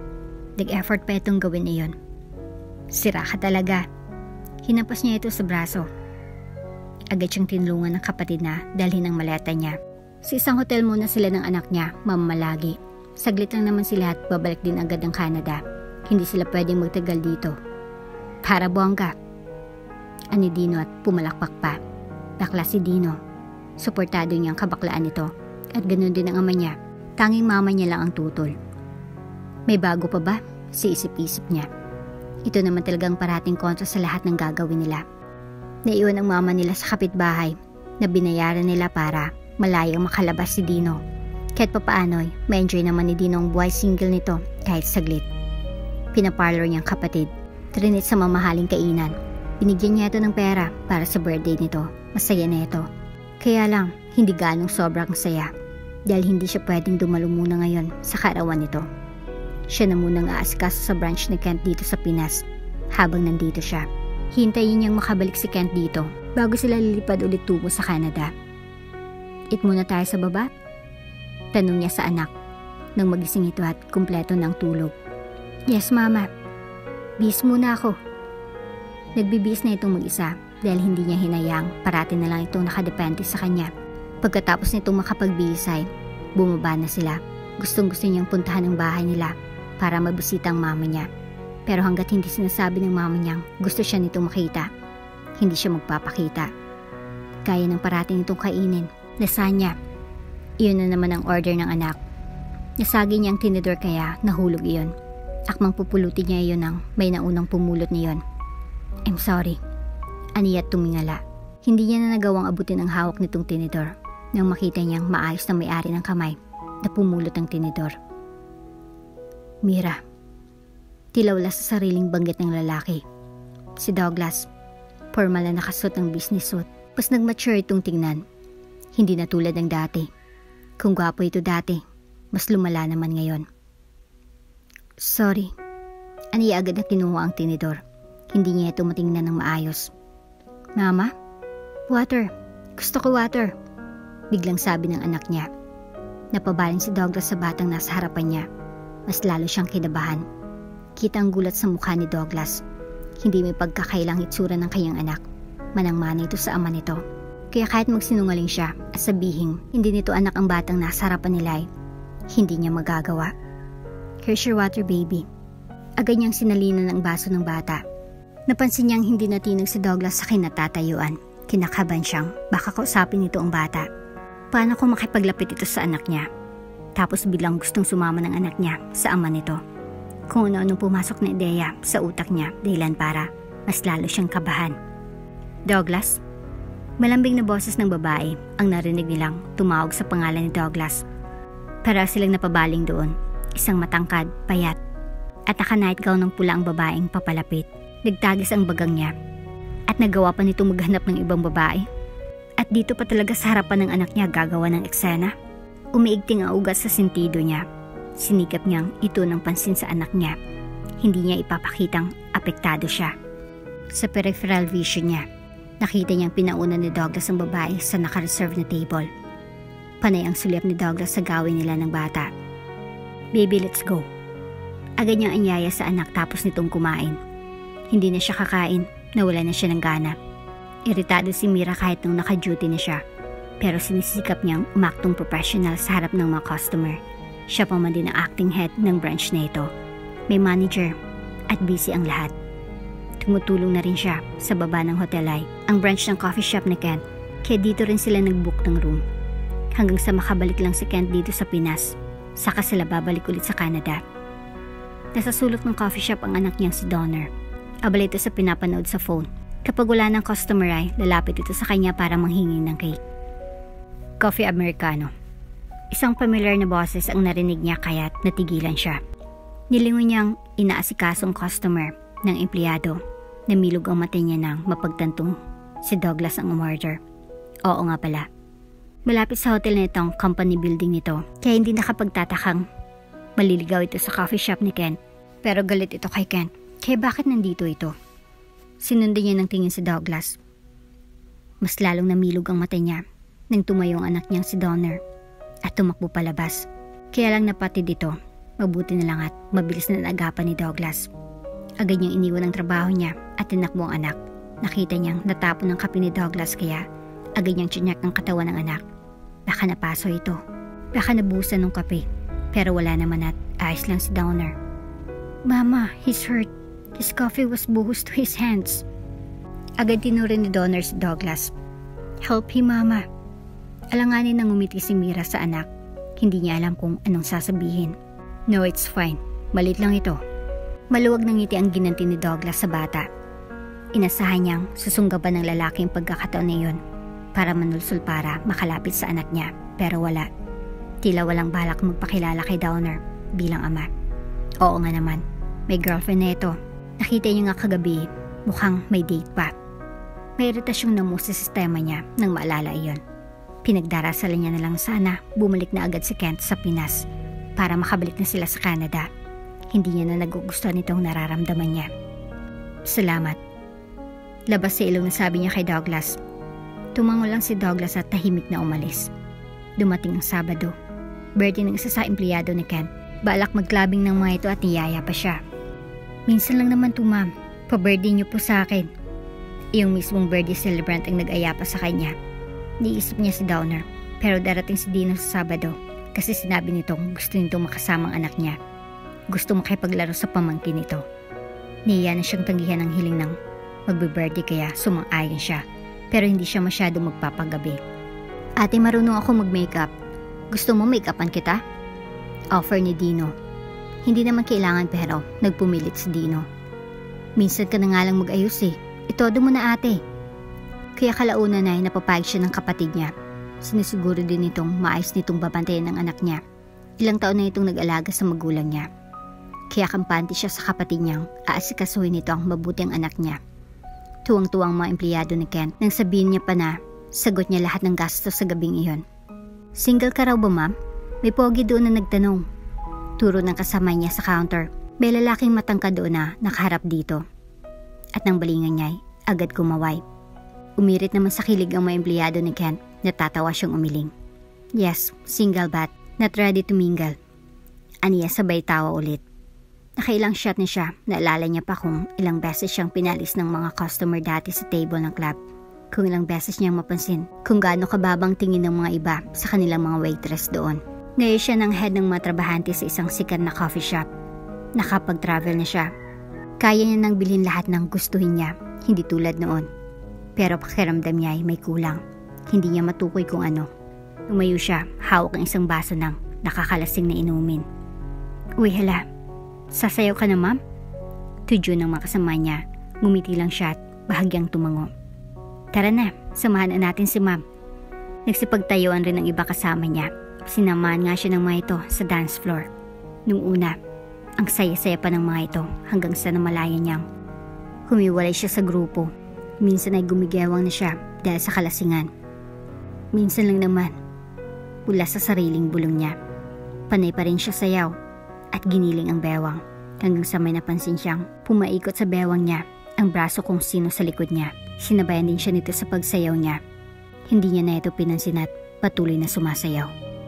Please, tell me your name, baby. Garalgal ang boses nito. Lumapit ang bibig nito sa may tenga niya. Ngumiti siya at umiling. Hindi pwede. Hindi ako interesado sa mga lalaki.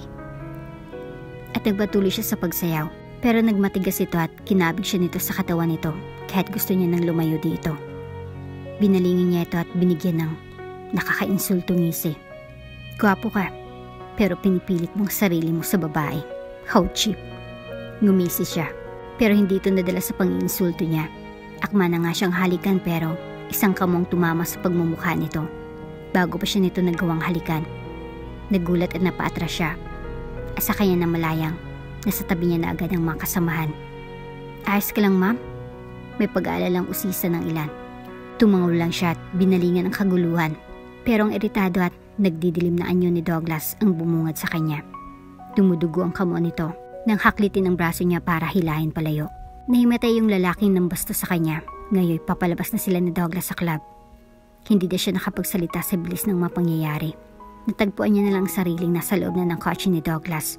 Unang apak pa lang nito sa accelerator ng sasakyan ay todo na agad ang speed. Namilog ang mata niya sa takot. Dahan-dahan sa pagpapatakbo, Douglas. Ano ba? Sinigawan niya ito. Pero nanatili itong tahimik at iritadong nakatutok ang mata sa kalsada. Umigting ang panga nito at ganun din ang ugat sa braso habang hawak ang manibela. Kung gusto mo magpakamatay, mauna ka. Huwag mo akong idamay. May anak ako. Aniya ng malakas. Nagbitiw ito ng sarkastikong ngisi bago nagsalita. May anak, ha? Naisip mo ba iyan? Bago ka nakipaghalikan sa lalaking yun sa club? Kumunot ang noo niya. Anong nakipaghalikan ang pinagsasabi mo dyan? Nababaliw ka na ba? Saan ang bata? Iuwi ko na kayo sa atin. Namilo ang mata niya sa sinabi nito. Ano bang sinasabi mo? Hindi pa rin siya makapaniwala sa mga sinasabi nito. Hinayaan kita ng ilang taon na malayo sa akin. Hinayaan kita sa kahit anong gustuhin mo. Kahit pa halos mabaliw na ako kakaisip dito. Pero yung nakita ko kanina, hindi ko kayang hayaan iyon. Fuck. Bakit ang bilis mong kalimutan ako? Hinampas nito ang manibela. Dahilan para bumusen ang kotse nang wala sa oras. Nagulat siya doon. Pas binilisan pa nitong pagpapatakbo. Nang makarating sila sa hotel ay agad siyang humarang kay Douglas. Hindi Douglas. Bulalas niya habang kinakabahan pa rin. Mabilis ang lakad nito kanina na tila susugod sa kung sinong Poncio Pilato sa loob ng hotel. Kung ayaw mong umuwi sa akin, please, at least give me a chance to see my son. Malumanay ngayon ang boses ni Douglas. Kita ditong pagod, panghinat, pagkawala sa sarili. I'm willing to do whatever it takes to make it up to you and earn your trust back. Anito sa nginginig na boses. His eyes are bloodshot. I already gave you the space you want. Just this once. Please, let me see him. Nagsasalita si Douglas pero sa building nakatingin. We're done. Galit na kumuyom ang kamao niya nang sabihin iyon. Galit siya. Hindi para kay Douglas. Galit siya sa sarili niya. Dahil pakiramdam niya, hindi bukal sa loob niya ang sinabi niyang iyon. Nanatili si Douglas doon, halatang ayaw umalis. Please, Mira. Nanghina nitong sambit. Nagtagis ang bagang niya. Nang kuhain niyang cellphone, ilang beses siyang napalunok at tinawagan ang number ng kapatid. Hello, Tino? Gising pa bang bata? Aniya. Lasing siya kanina pero nimaswasan na siya ngayon. Ikaw ba naman ang sakay ng kotseng halos lumipad na sa bilis? Oo ate. Ayaw niyang matulog hanggat hindi ka pa nakakarating. Tinitimplahan ko siya ng gatas habang naghihintay sa'yo. Bakit? Nasaan ka na ba ngayon? Pauwi ka na ba? Ani Dino sa kabilang linya. Oo, paakyat na ako. Pero bago yun, pwede bang pakausap sa anak ko? Oo ate. Teka, tatawagin ko. Inon niya ang loudspeaker. Napansin niyang sa kanya na nga nakatuon ang mata ni Douglas. Hello mama? Antok na ako. Uwi ka na ba? Si Uncle Dino. Huwag mo na po pauwiin ha. Laro pa kami bukas. Ani ng anak niya. Nakita niyang gumalaw ang bagang ni Douglas nang marinig ang boses ng anak. Tita, hindi uncle. Narinig nilang sabi pa ni Dino sa background. Tumawang si Donner sa kabilang linya dahil sa kalokohan ng tiyuhin. Bili mo ako ng lasagna bukas mama ha. Tumango siya na ani mo nakikita ang anak. Sure baby. Binalingan niya si Douglas. Kahit yata tawag lang ay ayos na kay Douglas. Pero paniguradong mas gugusto ni Douglas na makita ulit ang anak kaysa makausap lang sa phone. May kasama ako. Panimula niya. Friend mo mama? Hindi agad siya nakapagsalita. Inipon niyang lahat ng lakas ng loob para magawang sabihin iyon. Your father. Dugtong niya. Hindi agad nakapagsalita ang bata sa kabilang linya. Nakita niya kung makailang beses na napalunok sa tensyon si Douglas. But I have Uncle Kent. Mahimigan ang panginginig sa boses ng bata. Nakita niya kung papaano nalaglag ang panga ni Douglas. Sakit, pait, at bighati ang mababanaag sa mga mata ni Douglas. Tila binagsakan ito ng malaking tipak ng bato dahil sa narinig sa anak. Sa lahat ng binanggit ng anak ay si Kent lang. Hindi kasama si Douglas doon. But he's not far. I have Uncle Kent, mama. Ngayon maririnig ang pag-iyak ng bata. Kaya lang, kasunod nun ay narinig nilang pagbagsak ng phone at sigaw ni Dino. Donner? Saan ka pupunta? Gulat na napatingin sila ni Douglas. Agad silang pumasok sa hotel. Elevator agad ang tinungo. Iakyat sila sa floor kung saan nandun ang anak niya. Pero saktong pagbukas ng elevator ay nakita nila si Donner na nakatayo sa loob nun. Nakapantulog, umiiyak. Agad niyang nilapitan ito para yakapin. Bakit ka umiiyak? Nag-aalalang hinimas niyang likod ng bata. Napaawang bibig ni Douglas nang direktang tumama sa kanyang tingin ng anak. Ikaw ba yung tinatawag ni Uncle Kent na Douglas? May tapang sa boses ng anak. Alanganin na tumungo si Douglas. Namamangha siya sa ekspresyon ng anak. Yes. Aniya sa mihinang boses. And Mama said you're my father. Anito na patuloy pa ring naluluha. Tumango siya. Gustong-gusto niyang hawakan at yakapin ang anak. Pero ayaw niya itong mabigla. Ayaw niyang itulak siya nito dahil ayaw nito sa kanya. Dahil nanibago ito o natakot. Yet, she's still standing there. Hindi mo ako naiiyakap. Ani Donner. Mas lalong nagulat si Douglas sa sunod na narinig sa anak. Inakala niyang ayaw nito sa kanya. Pero bumaba ang bata para salubungin sila. Ibig bang sabihin nito ay gusto rin ito makita siya? Ang naisip niya. Dahan-dahan siyang lumapit sa dalawa. At dahan-dahan naman na nag-give way si Mira upang maharap niya ang bata. Siya na mismong lumapit kay Donner. Niyakap niya ito ng mahigpit. Nagmatigas si Mira na sumama kay Douglas. Ngunit hindi kailanman nagminti sa pagpunta sa hotel room nila si Douglas. Mula sa trabaho ay 7 pa lang nandun ang lalaki at naabutan na lang itong nakipaglaro kay Donner.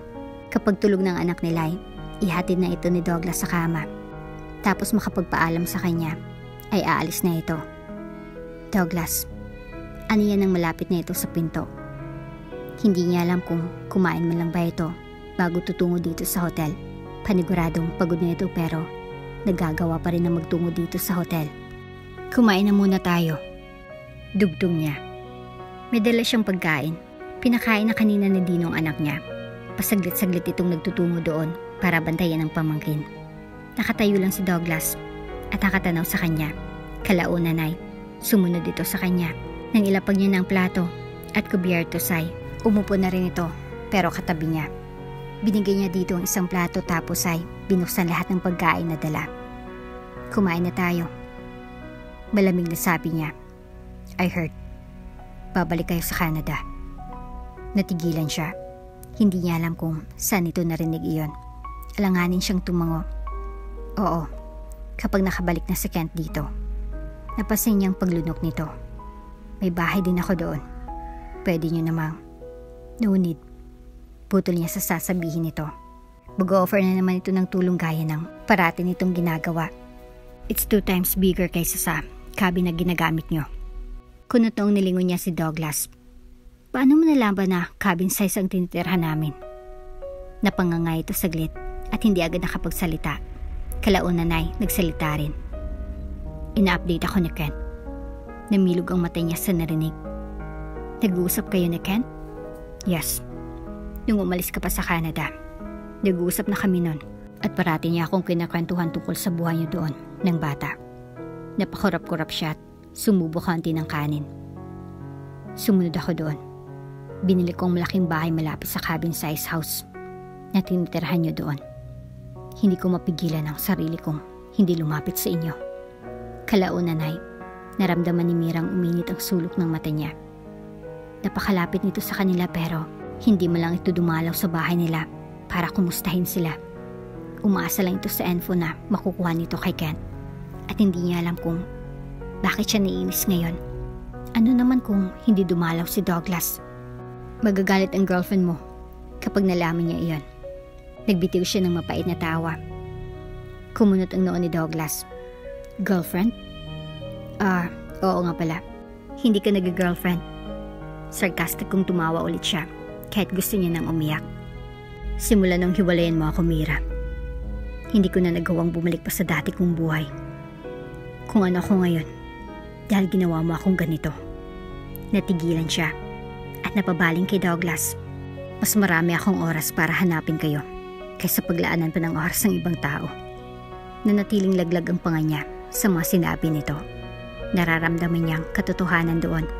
Hindi dahil sa tono nito, kundi dahil nakikita niya sa mga mata nito. Hindi ako mapapagod na habulin kayo ng anak natin. Susundan ko kayo kahit ilang beses mo akong itulak palayo, Mira. Namumungay ang mga mata nito. Bumaba ang mukha ni Douglas. Nagkatitigan sila sa mga mata. Ngunit tila may kung ano sa kanyang nagtulak na sunggaban ang labi ng lalaki. Maging si Douglas ay nagulat sa ginawa niya. Ngunit kalaunan ay ito nang kumukontrol sa kanya. Eksperto pa rin ang maggalaw nito. Isa nga itong certified womanizer. Hindi nagulat si Kent ang ibalita niyang mag-extend muna sila ng anak niya. Ang totoo ay hindi niya alam kung extend lang ba talagang gusto niya o huwag nang umalis. Baka iyong panghuli. Gusto ko yun! Gusto ko yun! Tumalon-talon si Donner. Siya munang kinausap ni Douglas para sa plano nitong magpalawan. Pumayag siya kaya sinabi nito sa anak ang balak. Sama natin si Uncle Dino. Agad natigilan si Mira nang mabanggit ng anak ang tungkol doon. Hindi nila pwedeng isama si Dino. Paniguradong hindi rin yun papayagan ng mama niyang umalis ng matagal. Gusto niya rin ipakilala ang anak sa mama niya. Pinagdarasal niyang sana dumating ang panahong iyon. Halos ayaw humiwalay ni Donner sa ama. Kahit noong bumiyahe na sila sa Palawan, kita niyang maraming gustong gawin ng anak, kasamang ama. At willing naman si Douglas na ibigay ang lahat ng gustuhin ng anak. Snorkeling, jet ski at kung ano-anong activities ang ginawa nila. Lapitan mo kaya? Parang gustong-gusto kang lapitan eh. Aniya isang beses habang nasa beach sila at nakahiga sa sun lounger. Isang umpukang babaeng nakabikinang kanina papanay-baling sa kanilang gawi. Tapos kapag lilingan si Douglas ay maghahagik-hika ng mga ito. Inakbayan siya ni Douglas. Take na ako. Ngumuso siya. Baniwala. Kung wala ako dito, tiyak. Nandun ka na sa mababaeng yun. Sus. Kumunot ang noo ni Douglas sabay ngisi. Iiwan kita dito kung gusto ko. Kahit pa nandito ka at pupuntahan ko sila. Mas lalo siyang nairita sa sagot nito. Di dun ka. Pero hinalikan siya nito sa pisngi. Kaya lang, mahal kasi kita kaya di ko magawa. Napanguso siya sa narinig at muntik pang mapangisi. Hindi pa rin talaga kumukupas ang banat ni Douglas. Isa yata ito sa magaling pagdating sa babae. Mabuti na lang at hindi na ulit magagamit ni Douglas ang mga skills niya sa iba. Sa isang babae niya lang ilalaan ang kalandian niya. At iyon ay kay Mira. Tulog na tulog si Douglas at ang bata. Magkatabi pang mag-ama ng gabing iyon. Halatang pagod sa maghapon ng mga activities. Maliligo muna si Mira nang biglang tumudog ang phone niya. Si Dino na umiyak sa kabilang linya. Ang agad bumungad sa kanya. Ate, si Mama. Bakit? Parang kinilabutan agad siya nang mabanggit ang kanyang mama. Nasa ospital kami. Si Mama binaril. Parang nawala ng lakas ang kanyang tuhod sa narinig. Saang ospital? Wala sa sariling na itanong niya. Nang banggitin ni Dino ang pangalan ng ospital ay agad siyang kumuha ng pitaka. Aalis siya. Di na baling magising sina Douglas na wala siya. Wala naman siyang dapat ikabahala. Safe ang anak niya sa ama nito. Sumakay agad siya sa bus nang makarating ng terminal. Sa bus na siya nakatulog at nang makarating sa destinasyon ay agad na tinungo ang hospital na binanggit ng kapatid. Pero isang masamang balita ulit ang sumalubong sa kanya. Dead on arrival si Mama ate. Humagulhol na sa lubong ni Dino. Sa mismong ulo pala ito tinamaan. Mga lalaking inutusan daw ng mga loan shark ang nagpunta sa bahay para tapusin ang ina nila. Malaki ang utang ng kanilang mama. Matagal nang binabalik-balikan doon at ngayon gusto nang maningil. Hindi nagbigay ang ina nila at nagtatapang-tapangan para sabi ni Dino. Kaya yun ang nangyari. Pero ang totoo, matagal nang nakabayad si Mama ate. Kaya nagalit si Mama kasi tinubuan nila iyon ng triple sa orihinal na inutang ni Mama. Paliwanag ni Dino. Tinawagan nila ako. Tapos kapag hindi raw ako makapagbigay, si Papa naman ang isusunod nila. Walang kasalanan si Papa ate. Hindi niya alam ang bagay na ito. Kumuyong ang kamao ni Mira. Pero wala silang magagawa. Armado ang grupong iyon. Hindi magdadalawang isip ang mga iyon na itumba kahit sino sa kanila. Magkano kailangan nila? Tulalang tanong niya. 100,000 ate. Parang mahulog siya sa inuupuan.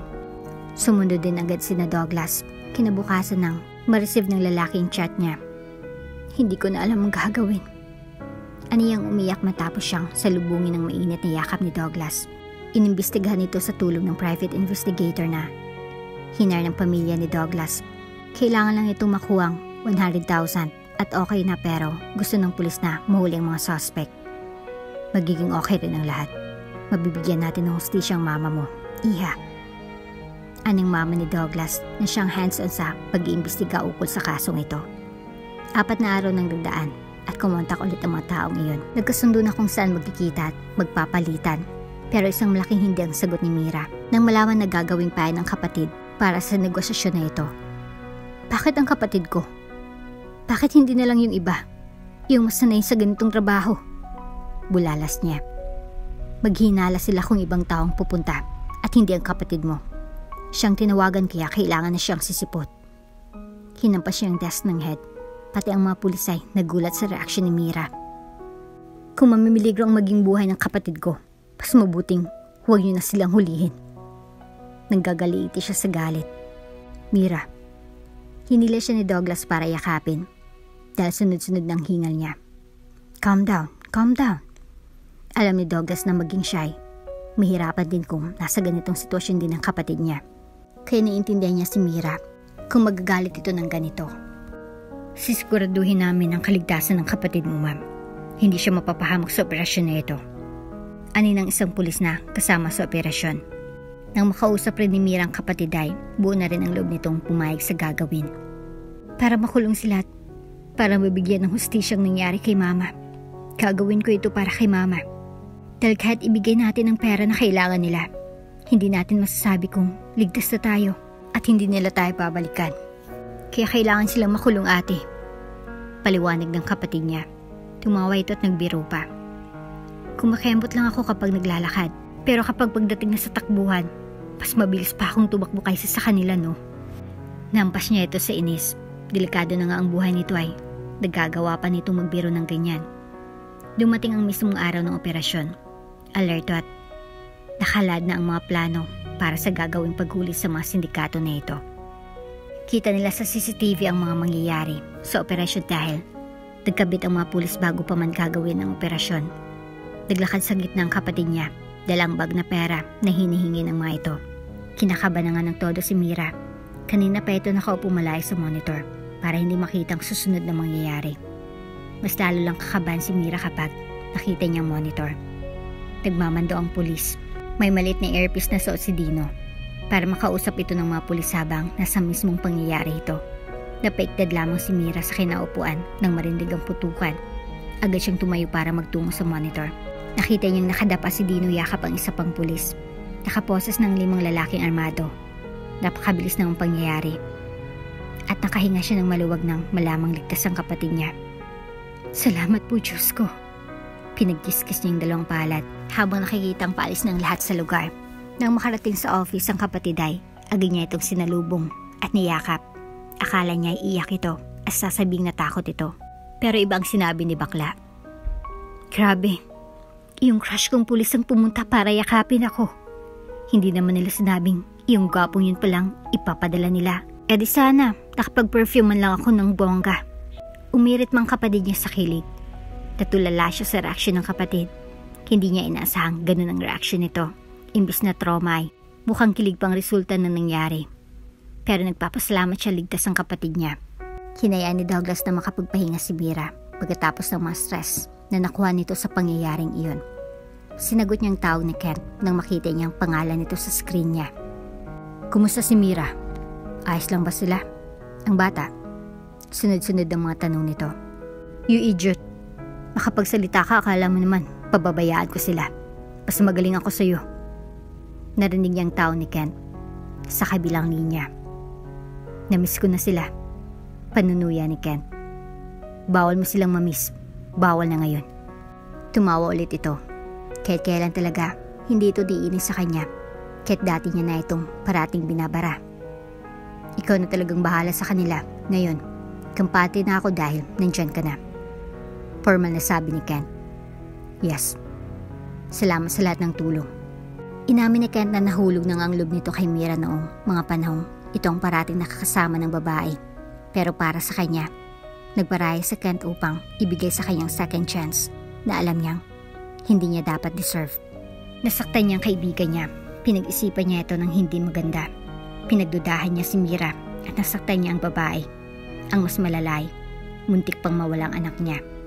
Para sa kanya, hindi niya deserve ang pangalawang pagkakataon. Kahit hindi niya ina-expect ang kapatawaran ng mga ito ay ibinigay ng mga taong ito. Nagtungo sila sa Canada para tingnan ang sinasabi ni Douglas na bahay. Gaya ng sabi ng lalaki ay malaki iyon. Kumpleto lahat ng gamit. Mas komportabling tirhan kapag winter. At kapag sobrang lamig, hindi tulad sa maliit nilang bahay noon. Napangiti si Mira habang pinagmamasdan ng malaking bahay. Dito napunta ang pera ni Douglas. Kayo ang parating nasa isip ko noong mga panahong nag-iipon ako para mabili ang bahay na ito. Bulong ni Douglas sa bayakap kay Mira mula sa likod. Talaga ba? Humagikik siya. Oo, sa tuwing tinitingnan ko ito, ni-imagine ko na dito tayo, kasamang mga anak natin. Humigpit ang yakap nito sa kanya. Mga? Namilog ang matang binalingan ni Mira si Douglas. Kung kaya mo ng isang dosenang anak. Papatayin mo ba ako, Douglas? Bulalas niya sa gulat. Tumawa si Douglas nang hampasin niya. Pero syempre, gagawin natin iyon kapag Mrs. Cavorny ka na ulit. Kunot noong binalingan ni Mira ang lalaki, masuyong hinila ng bahagya ni Douglas ang kamay ni Mira at may hinugot mula sa bulsa. Lalagyan iyon ng siksing. Namilog ang mata ni Mira nang mapagtanto kung anong balak ni Douglas. Nahulog ang puting niebe mula sa langit. December ngayon, winter month. Nasa labas sila at ang balak lang sana ay tingnan ang malaking mansyon sa labas. Pero nauwi iyon sa proposal. You deserve better than this. Pero kilala kita. Papagalitan mo lang ako kapag gumastos ako.